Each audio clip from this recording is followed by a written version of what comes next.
இருக்கிறவராக இருக்கிற ஒருமையினியவருமாக இயேசுவின் நாமத்தில் உங்கள் யாவருக்கும் என் அன்பின் வாழ்த்துக்கள். இருவர் கூடியிருப்பது நலம். பிரசங்கி 4ஆம் அதிகாரம் 9வது வசனம். ஒண்டியாயிருப்பதிலும் இருவர் கூடியிருப்பது நலம்.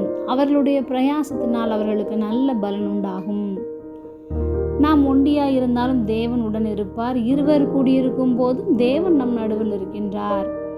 ஆதாம் தனிமையாக இருப்பது நல்லதல்ல என்றுதான் தேவன் ஏவாளை உண்டாக்கினார்.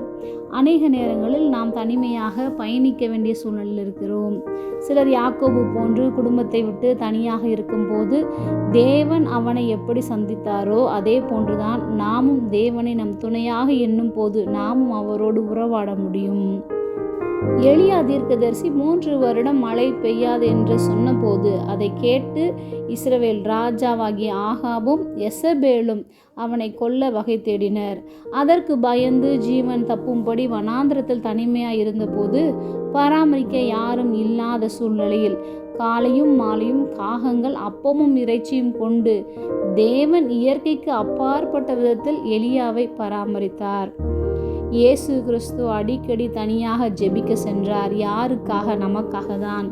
பவுலும் சீலாவும் சிறையில் கஷ்டத்தில் இருந்தாலும் தேவனை துதித்து பாடினார்கள்.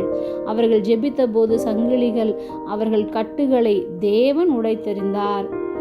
தேவனை தனிமையிலும் தேடுவோம், பலவீன நேரங்களிலும் இருவராய் கூடி தேடுவோம். நம் வாழ்க்கையில் இரண்டும் தேவையானது.